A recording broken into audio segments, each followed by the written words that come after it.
Comment puis-je dimensionner en fait les nervures reposant sur les radiers générales pour les cas de ces projets? Je rappelle que je suis en train de calculer et dimensionner une fondation profonde sur pied, mais dans sa partie supérieure ici, nous avons donc un radier nervuré. Alors après avoir dimensionné en fait les radiers, maintenant là je vais dimensionner le nervure. Alors comment je vais faire pour trouver rapidement le fil de nervure le plus sollicité avant de passer au dimensionnement? Alors, j'aimerais justement vous rappeler que le projet que moi je suis en train de dimensionner ici, dans le bâtiment tout entier, c'est un bâtiment R+9. Mais la partie infrastructure ici, nous avons opté pour une fondation profonde, une fondation sur pied.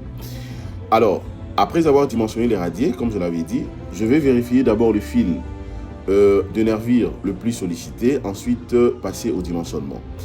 Alors, regardez comment je vais procéder. La première des choses à faire, c'est quoi? Je suis d'abord obligé d'isoler ou de sélectionner d'abord tous mes nervures.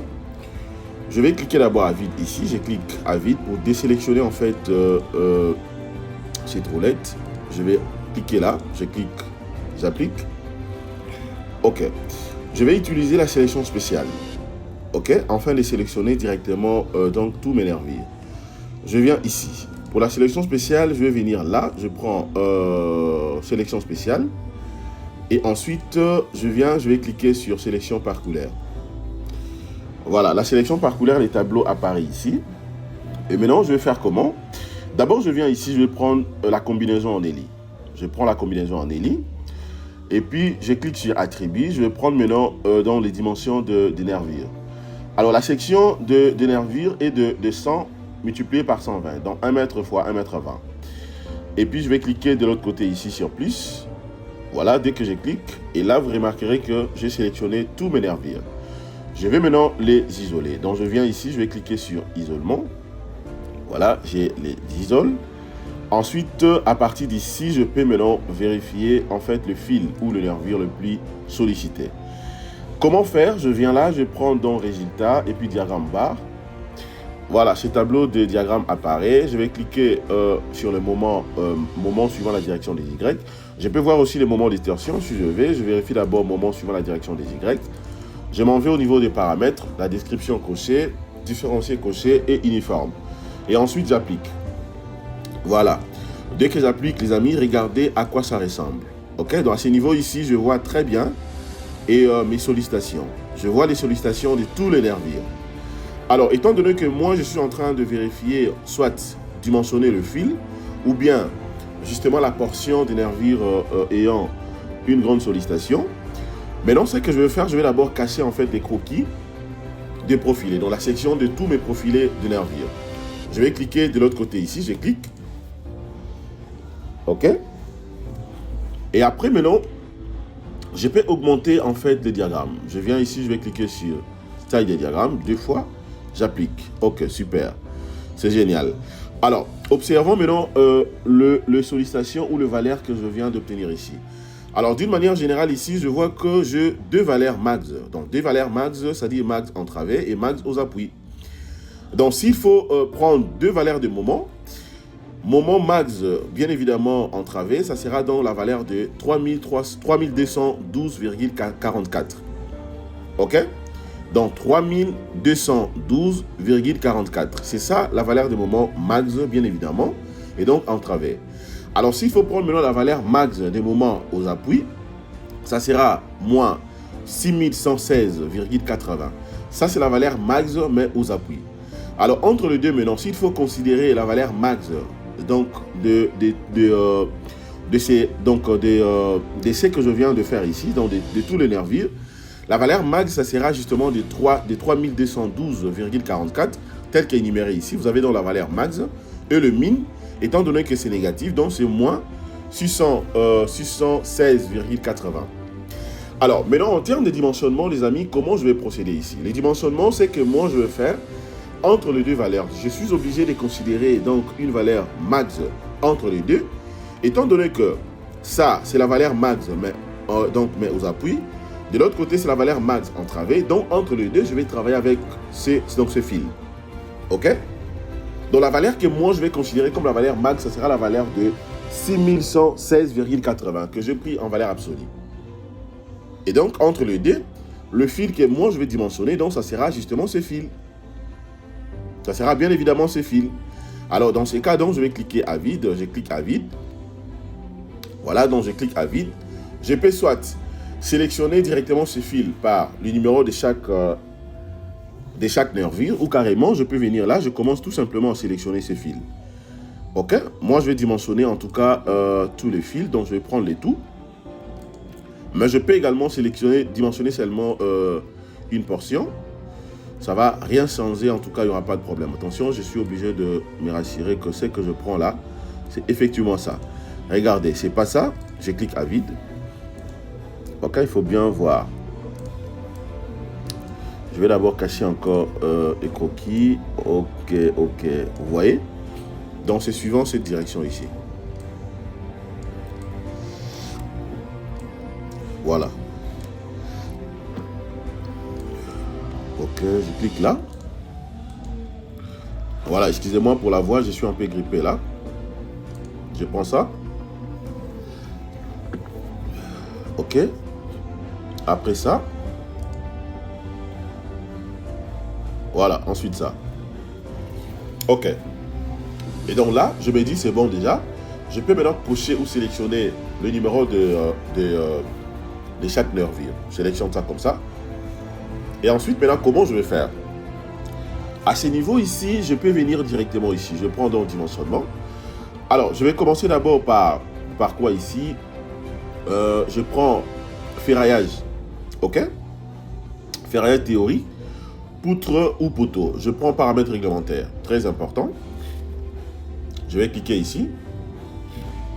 D'abord, le nom. Il s'agit bien évidemment des poutres parce que c'est le cas des nervures. Qu'est-ce que je peux mettre là? Ok, dites-moi, je peux écrire quoi? J'écris par exemple. Voilà. Je peux écrire tout simplement nervure.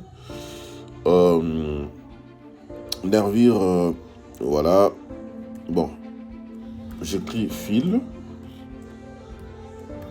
Fil des nervures. Fil des nervures. Voilà. Fil des nervures le plus chargé. Voilà, il n'y a pas de problème. Ça peut rester comme ça. La longueur des travées ici, je laisse ça au nid des appuis. Voilà, machin, machin. De l'autre côté, c'est bon. Et bien, je peux tout simplement confirmer parce que tout est bon. Ok? Tout est bon. Je clique là vite. Je vais sélectionner ça et puis j'applique. Voilà, paramètres réglementaires ici de la poutre, il n'y a pas de problème. Donc, je vais maintenant sélectionner encore ça. Ça, je peux fermer. Ça également, je peux enlever. Je prends dimensionnement. Et puis, ferraillage réel, élément béton armé. Voilà, ferraillage réel, élément béton armé. Je clique. Et ensuite, je vais patienter. Je patiente. Ok, je patiente. Voilà. Ok. Je confirme. Je confirme ça comme ça. Alors, voilà ce que je viens d'obtenir ici. Ok. Alors, à partir d'ici, maintenant, qu'est-ce que je suis obligé de faire? À ce niveau ici, je vais différencier tout simplement, en fait, je peux différencier, en fait, les éléments, c'est-à-dire quoi? Je peux différencier, donc, mes appuis. De l'autre côté, je peux prendre, je considère ça comme des rotines. Ici, je prends glissant. Voilà. Ici également, ça sera rotile. Et là, je prends glissant, glissant, glissant. Et ensuite, à la fin également, je prends glissant. En fait, pour essayer un peu d'aller rapide, comme j'avais dit, donc c'est une poutre que j'ai déjà dimensionnée, en fait. Le paramétrage, c'est très simple. C'est question seulement de venir maintenant ici. Vous prenez donc paramètres de l'étage, vous allez paramétrer comme nous avions souvent l'habitude de faire. Ce qui me concerne par rapport à ces projets, c'est je suis dans un milieu non protégé. Ici, ça sera préjudiciable. Là également, ça sera agressif. Ok, par rapport au milieu, ainsi de suite. Vous continuez jusqu'à la fin. Et là également, je prends donc l'option disposition de ferraillage. Vous allez paramétrer comme vous savez là. Il n'y a pas de problème là. Donc, je refuse que la vidéo soit très longue. Et dès que vous terminez, vous allez tout simplement venir maintenant ici. Vous prenez analyse, paramètres de dessin. Il suffira tout simplement de venir ici. Vous cochez les éléments, c'est déjà coché d'ailleurs. Mais là, il faudrait choisir maintenant les modèles. Par rapport à la poutre, les modèles que moi, je vais prendre ici. La poutre, je peux choisir le modèle. Voilà, pour une bonne présentation. Voilà, les modèles, je peux prendre ça. Je considère ça. Alors, dès que je clique sur calculer, et puis vous allez maintenant dimensionner rapidement en fait le nervure. Donc la poutre sera dimensionnée. Maintenant, ce que j'aimerais vous montrer, regardez à quoi ça ressemble. Une fois que vous dimensionnez, voici ce que vous allez obtenir, parce que je l'avais déjà fait. Ça, c'est le plan d'exécution. De l'autre côté, vous avez justement le plan d'exécution et la note de calcul que je pourrais vous montrer rapidement ici. Voilà, ça, je vais fermer. Regardez maintenant ce que vous allez obtenir. C'est ça dans le plan d'exécution que moi, j'ai trouvé. OK? Après avoir dimensionné ces projets, c'est ça les plans d'exécution que j'ai trouvé. Voilà. Vous avez dans la section de nervure qui est justement de 1, la base de 1 mètre et puis la hauteur de 1,20 m. Et puis de l'autre côté, ici vous avez dans les tableaux des bordereaux avec tous les éléments nécessaires, tout ce qu'il faut. Voilà. Ici, vous allez remarquer que l'espacement entre les cadres varie. C'est ce qui est tout à fait normal.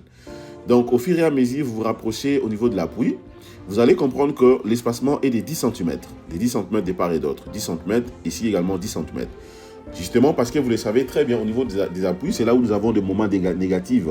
Et donc, question de casser ça, il y a également en présence de barres sous forme de barres cavalières au-dessus, tout comme en bas. Voilà. Et au milieu ici, vous avez un espacement de 20 cm un peu partout.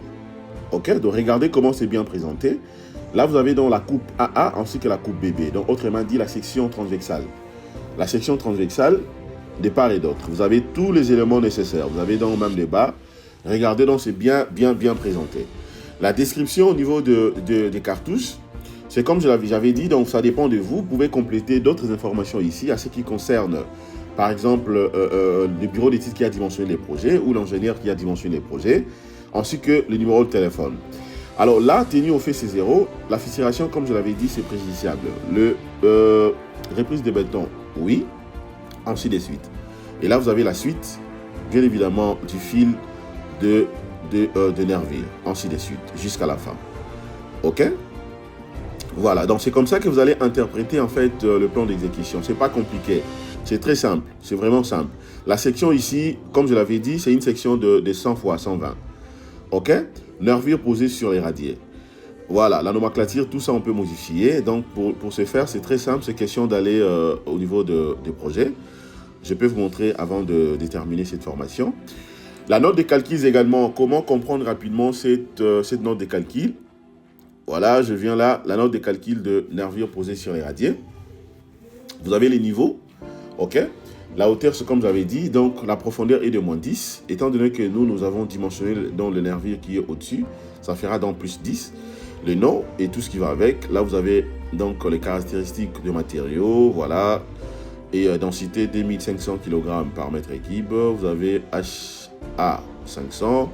La géométrie est là. Et puis, voilà. Donc, il n'y a rien à dire. Hein, donc, tout est simple. Hypothèse des calculs, Bayel 91 modifié 99, ainsi que tout ce qu'il faut. La combinaison en ELI, voilà, donc vous avez tous les éléments. C'est comme j'avais dit hier, lorsqu'on était en train de dimensionner en fait les radiers. L'ingénieur qui n'a pas bien fait les dimensionnements, pendant les contrôles, l'ingénieur qui maîtrise les dimensionnements, celui qui maîtrise ces robots et ce logiciel des robots structural analysis professionnels peut facilement l'attraper ici. Et donc, si par contre que vous avez manigancé en fait le logiciel et que vous avez rajouté d'autres trucs, vous avez autorisé ou validé ou forcé les dimensionnements d'un élément de la structure pendant que les éléments n'étaient pas cohérents, sachez qu'on peut facilement vous attraper, vous bloquer à partir d'ici. Donc, dès qu'un ingénieur qui maîtrise les dimensionnements prend tout simplement la note des calculs, il peut facilement comprendre que vous avez mal dimensionné le projet à partir d'ici. Donc, faites bien les choses pour que vous puissiez être parmi des gens ou les experts. Là, vous avez un petit devis quantitatif de matériaux avec tous les éléments nécessaires. Voilà, donc les amis, je pense que cette formation vous a plu. Je vais rentrer rapidement ici. Comment vous serez donc à mesure de vérifier en fait ce que je viens de dire. Donc, dès que vous calculez les projets, vous devez venir ici sur Fichier. OK? Vous prenez maintenant Propriété du projet. Propriété du projet, vous aurez un tableau. C'est ici où vous allez faire tout ce qu'il faut. Les noms du bureau d'études, les numéros, ainsi de suite. Voilà.